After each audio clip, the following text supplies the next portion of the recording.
Income tax વિભાગના કર્મચારીઓ જીવના જોખમે કામ કરવા મજબૂર થયા છે। 6 મહિનાથી જર્જરિત બિલ્ડિંગમાં સ્લેબ પડી રહ્યા છે।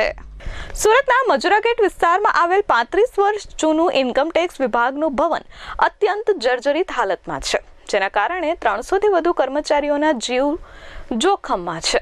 વારંવાર સ્લેબ અને પ્લાસ્ટરના ટુકડા પડવાની ઘટનાઓથી કર્મચારીઓમાં ભયનો માહોલ છે। પરિણામે જ્યાં સુધી સુરક્ષાની ખાતરી નહીં મળે ત્યાં સુધી કામ પર ન આવવાની ચીમકી કર્મચારીઓએ ઉચ્ચારી છે અને વહીવટી તંત્ર પાસે વર્ક ફ્રોમ હોમ અથવા અન્ય સુરક્ષિત સરકારી કચેરીમાં સ્થળાંતરની માંગ ઉઠી છે।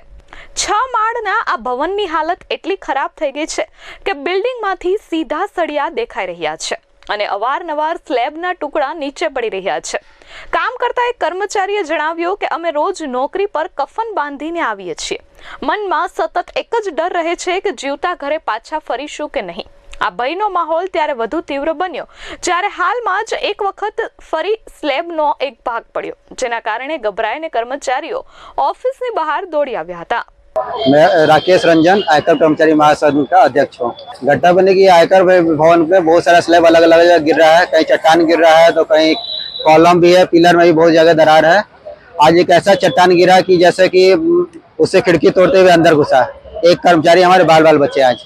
અહીં કામ કરતા રાકેશભાઈએ જણાવ્યું કે તમે બિલ્ડિંગને દૂરથી જોશો એટલે ખ્યાલ આવી જ જશે કે તે જર્જરિત હાલતમાં છે। ફેબ્રુઆરીમાં અહીં દક્ષિણ ભાગમાં 30 થી 35 ફીટનો એક સ્લેબ પડ્યો હતો અને એ સમયે પણ યુનિયન તરફથી આ અંગે એડમિનનું ધ્યાન દોર્યું હતું। એડમિને તેને CPWDને એન્ડોર્સ કર્યું હતું। ત્યારબાદ ગત 17 તારીખે સાંજે 7 વાગ્યાની આસપાસ અહીં 40 ફીટનો સ્લેબ કામગીરીના સમયગાળા દરમિયાન પડ્યો હતો। આ દરમિયાન એક વ્યક્તિ ઇજાગ્રસ્ત થયા હતા અને તેના પગમાં ફ્રેક્ચર પણ થયું હતું। આ ઘટના બાદ અમારા નિરંતર પ્રયાસ રહ્યા કે આ બિલ્ડિંગનું યોગ્ય રીતે મેન્ટેનન્સ કરવામાં આવે, પણ એડમિને એમાં ધ્યાન આપ્યું નહીં। આજે પણ 24 નંબરના રૂમમાં સ્લેબનો એક મોટો ભાગ કામગીરીના સમય દરમિયાન પડ્યો। સંજોગો વસાત અહીં કામ કરતા કર્મચારી કોઈ કામ હેતુસર બહાર ગયા હતા અને જ્યારે સ્લેબ પડ્યો ત્યારે ત્યાં હાજર નહોતા, એટલે આ ઘટનામાં કોઈ ઇજાગ્રસ્ત થયું નથી। અમે એડમિન પાસેથી માંગ કરી છે કે જ્યાં સુધી આ કામ ન પતે ત્યાં સુધી અમને કાં તો વર્ક ફ્રોમ હોમ આપો અથવા તો અમને કામ કરવા માટેની કોઈ વૈકલ્પિક વ્યવસ્થા કરી આપો। જ્યાં સુધી ઓફિસ સેફ नहीं बने ત્યાં સુધી અમે કોઈ अंदर काम नहीं करिए।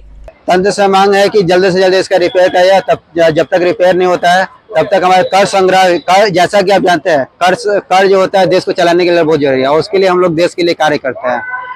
लेकिन फिर भी अब जान पे जोखिम है, वो भी ऐसा जान पे जोखिम होना नहीं चाहिए। ये जो बिल्डिंग में कमी के कारण जान पे जोखिम डालना कोई मतलब नहीं बनता। इस कारण हमने मांग किया कि हमें वर्क फ्रॉम होम तुरंत ऑर्डर किया जाए और जब तक हमारा वर्क फ्रॉम जब तक इसका काम सही से नहीं होता है, जाने लायक नहीं रहता है, बिल्डिंग सुरक्षित घोषित नहीं होता है, तब तक हम लोग इसमें एंट्री नहीं करेंगे।